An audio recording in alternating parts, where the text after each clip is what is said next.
Ben and Holly's Little Kingdom, Gaston's Messy Cave.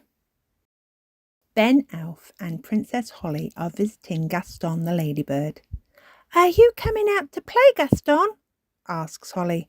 "Woof, woof," barks Gaston. He loves playing with Ben and Holly. "Hee," giggles Holly, flying off. "I bet you two can't catch me." "Yes, we can," cries Ben, jumping onto Gaston's back. "Come on, Gaston, giddy up." Bzzz. Gaston and Ben zoom off after Holly. The three friends are having lots of fun playing in the meadow. "Gaston loves fetching sticks," says Ben.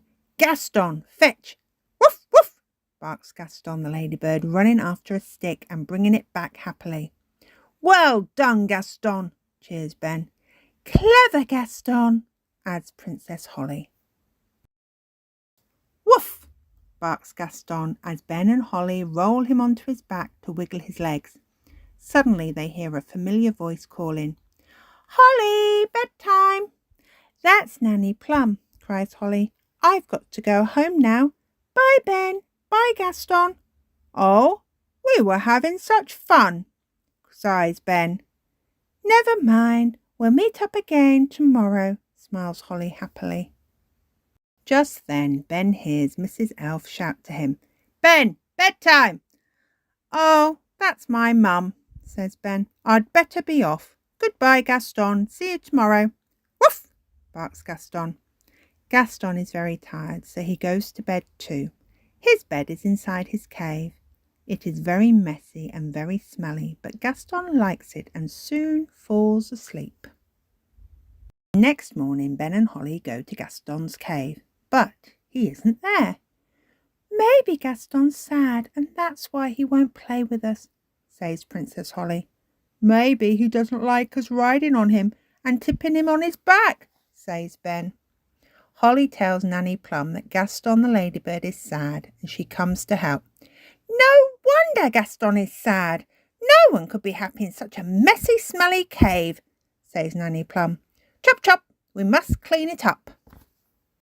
Nanny Plum waves her wand and says the magic words to help with the cleaning. "Abracadabra, abracadrop, brushes, dusters, soap and mop." Suddenly lots of lovely cleaning things appear. "Holly, you dust the cobwebs," says Nanny Plum. "Ben, you clean the floor and I'll tackle the bed." "Yes, Nanny Plum," cry Ben and Holly. "This bed is filthy," cries Nanny Plum. "Old food, lollipops and smelly socks. Ugh!" Nanny waves her wand again. "Bish, bash, bess. Gaston's bed nice and fresh. Sing!" Now Gaston has a lovely clean bed to sleep in. "Just a final polish and we're done," says Nanny Plum, using her magic to make everything sparkly.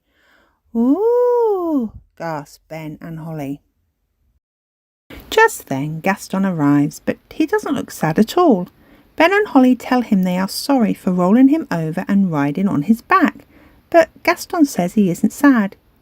Just then Gaston sees his new, shiny, clean cave and bursts into tears. "Sob, sob." Oh dear, now Gaston is sad. "Woof, woof." "He said he loved his home just as it was," translates Nanny Plum. "All messy and smelly." "Oh, sorry, Gaston," cries Princess Holly.